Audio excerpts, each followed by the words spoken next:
2வது கப்ப எடுத்து வைங்கடா தம்பிங்களா அப்படின்ட்டு சும்மா வெறி கொண்டு வேங்கையாட்டம் ஆர்சிபி வந்து இன்னைக்கு வந்து கெத்தா வேற ரகமா வேற லெவலா மாசா வந்து பாத்தீங்கன்னா இறுதி போட்டிக்குள்ள நுழைஞ்சிருக்காங்க. சும்மா பார்க்கறதுக்கே சூப்பரா இருந்தது. இன்னைக்கு பாத்தீங்கன்னா முதல்ல பேட்டிங் செஞ்ச ஆர்சிபி வந்து பாத்தீங்கன்னா ஆரம்பமே ஒரு அதிரடியான தொடக்கத்தை வந்து கொடுத்தாங்க. பிளஸ் வெங்கடேஷ் ஐயர் ஒரு அதிரடியான பர்ஃபார்மன்ஸ் கொடுத்தாரு. இருந்தாலும் பாத்தீங்கன்னா அவரோட விக்கெட்டை ஏர்லியாவே வந்து ரபாடா எடுத்தாரு. அதுக்கப்புறம் விராட் கோலி, படிக்கல் இவங்க 2 பேரும் ஒரு குட் பார்ட்னர், ஒரு சூப்பரான ஒரு பார்ட்னர்ஷிப் போட்டதுனால ஸ்கோர் நல்லா போயிட்டு இருந்தது. ஒரு கட்டத்துல இவங்க 2 பேர்த்தோட விக்கெட்டையும் பாத்தீங்கன்னா ஜேசன் ஹோல்டர் வந்து எடுத்தாரு.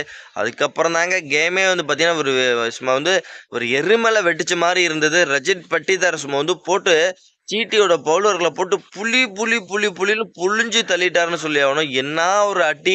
அடிக்கிறதெல்லாம் சிக்ஸ் பவுண்டரி சும்மா நாலா வாட்டி பறக்குது. அவருக்கு பக்கமா குருநாள் பாண்டியா நானும் அடிக்கிறேன்ட்டு அவரு ஒரு பக்கம் புளின்னு புளினாரு. இவங்க 2 பேர்த்தோட அதிரடியை வந்து பாத்தீங்கன்னா வந்து வேற ரகமா இருந்தது. அதனால ஸ்கோரும் பாத்தீங்கன்னா எங்கேயோ போயிருச்சுங்க.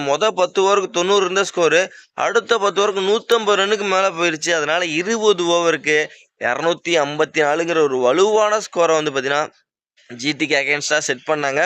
ஓகே, இந்த ஒரு இமாலய ஸ்கோரை சேஸ் பண்றது ரொம்ப கஷ்டம். ஆனா ஓரளவுக்கு நெருக்கி பிடிச்சி வருவாங்கன்னு நினைச்சோம். ஆனா இன்னைக்கு வந்து ஜிடிஏ வந்து பாத்தீங்கன்னா புஸ்வானமா போய் ஆக்கியிருக்கிறாங்க ஆர்சிபி பவுலர்கள்.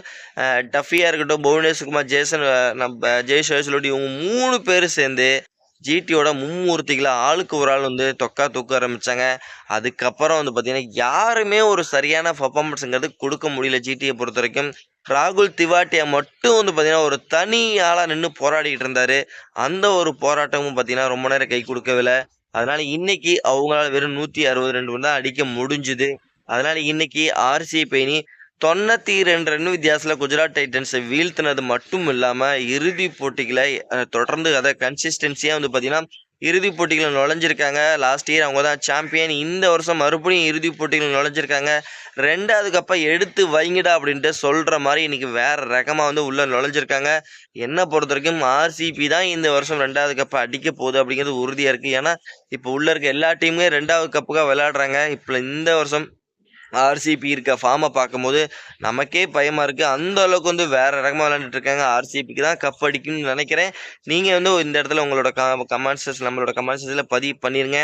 ஆர்சிபி இந்த வருஷம் கப் அடிக்குமா இல்ல வேற ஏதாவது ஒரு டீம் 2வது கப்பை தட்டி தூக்கிட்டு போவாங்களா அப்படிங்கிறது மறக்காம நம்மளோட கமெண்ட் செக்ஷன்ல பதிவு பண்ணிட்டு இந்த வீடியோ உங்களுக்கு பிடிச்சா லைக் பண்ணி ஷேர் பண்ணி உங்க சப்போர்ட் அதை கொடுத்தா ரொம்ப யூஸ்ஃபுல்லா இருக்கு நண்பர்களே.